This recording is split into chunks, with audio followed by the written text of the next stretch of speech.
Liyayikhetha igumgedlela inkosi enkulu ukubombela isitimela samaMpondo. Ubaba mkhulu phakathi amen. Iyaqhubeka indaba yonyawo. Lapha sithole nangubaba wakwangema endaweni yakwaSakabiyela ngaphansi kwedolobha iMelmont, echaza ngalo lolu nyawo ekade sikhuluma ngalo oselitholakele khona endaweni yakwaSakabiyela eMelmont. Ake simuzwe echaza. Manje intaba yemanga uMoyiza esigodini esiphethwe induna uGeja Dludla, inkosi endala eKhotheme uVBL ngo-1987. Uma befika abelungu 1987 sababona abelungu behla benyuka abelungu la kwaze kweza uBiyela obe umshumayeli kadakhela kuMoyiza wasuka kwakhe eDebe. Wazobabuza ukuthi awunifunani lapha lokhu sinibone ekseni ngo9 sekuze kwashaya o4 manje. Bathi bona cha, sizofuna unyawo lukaJesu. Kuyo le ntaba lapho uJesu anyathela khona umhlaba usemanzi.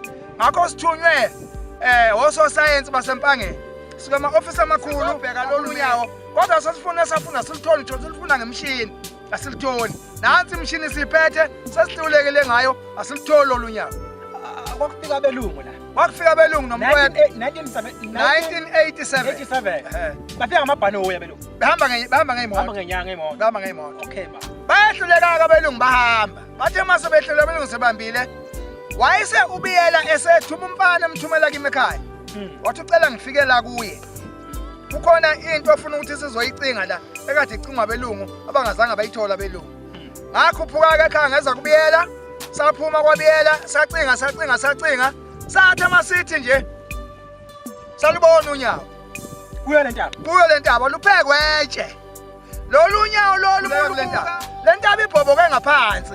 Inetonela umukhamuke eningizimu kunomgodo ukuthatha eningizimu ukukhiphele ngale enyakatho. Umukhamuke enyakatho kunomgodo ongena kuwo ngale uzophuma eningizimu. Intaba nje imanga. Futhi njengoba simile nje kamanje la le mbobo le ekhona ngaphansi la iziphumela ngalo. Le mbobo njengoba simile lapha ikhona ingaphansi kwethu njengoba sila eduze kwalo lolu unyawo lentaba. Le ntaba inemangaliso.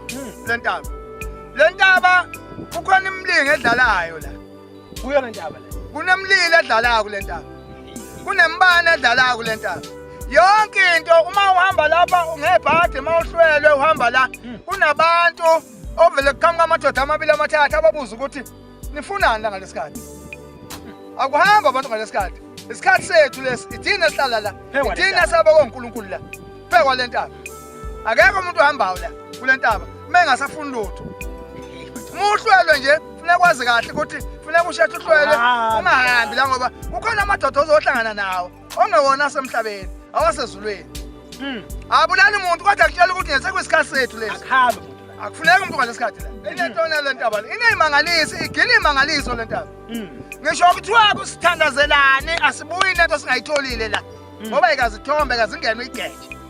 Mhlawumbe ngizonele tsheli sifuna ukulibona ukuthi ngempela ngabe unyawo le mali akhuluma ngayo ngabe into ezikhona zonke lezo akasambeni ngembukele ishone khona ba ungasikhola sisa khona ba Asambeni.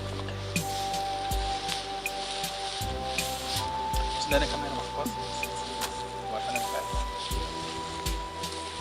baba ungasikhombisa usithathe usibeke wasikhombisa unyawo usichazele futhi nangalo. Bafike baguqe balukaka unyawo mabe idlanzi. Yilo unyawo lo. Awusolukhombisa nje bafuna ivele lonke. Nantu unyawo ngikhuluma ngalo.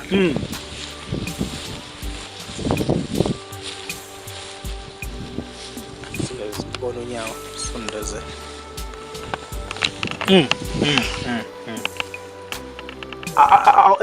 Ungasibalela naphi inzwane lapha ukuze sibone wonke engathi umuntu abantu ba 1 2 3 4 5 zistani.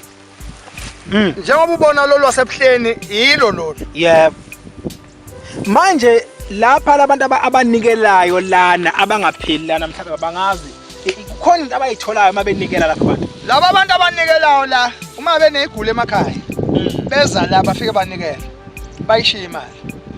abantu noma behluphekile befuna umsebenzi beza kulolu unyawo afika umuntu ayigucele athandaze mhlawumbe babili mhlawumbe bathathu mhlawumbe uyedwa afika anikele ashiya imali njengoba lusethuza komgwaqo ngabe sengibona ukuthi mina njengoba sethuza komgwaqo kuzokwenzeka umuntu alingeke afika umuntu athathe le mali ahambe nawo mhlawumbe oyiphuza mhlawumbe ayenzeni le mali ke ngiyayithathe le mali mayisiningi ngifike ngiyithathe le mali ngihambise ngifike ngiyibeke ekhaya ngosuku lwesabatha ebese ngiyithatha le mali ngoyinikeza umshumayeli ukuthi ma ehambisa amagula ebuhleni ayithathe imnikele abantu afika ayibeke phambi kwaNkulunkulu bayayithola ibusisa abantu bayasinda abantu bayithola imisebenzi bafuna umsebenzi ngalolu unyawo madoda mina into engayifisa ukuthi yenzeke nesemzweni yami ukuthi ngelinye ilanga njengoba sikhuluma nje uma besizwa umhlaba wonke bengibafisa abafundisi noma abavangeli basesontweni ke bafike bazobuka lesi simanga esibonakala ebuhleni kanti nalapha sikhona bengifisa ukuthi le ndawo yembatho umoya kaNkuluNkulu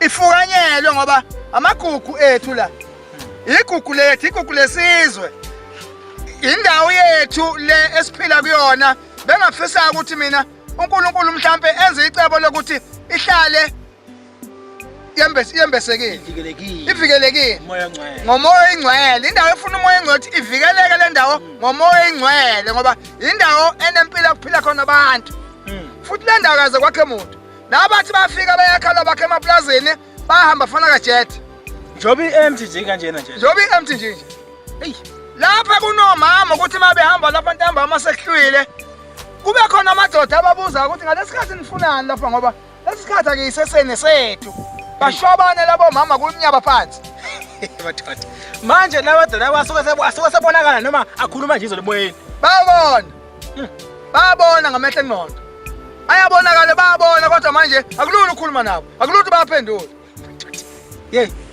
ngoba amadoda asezulwini la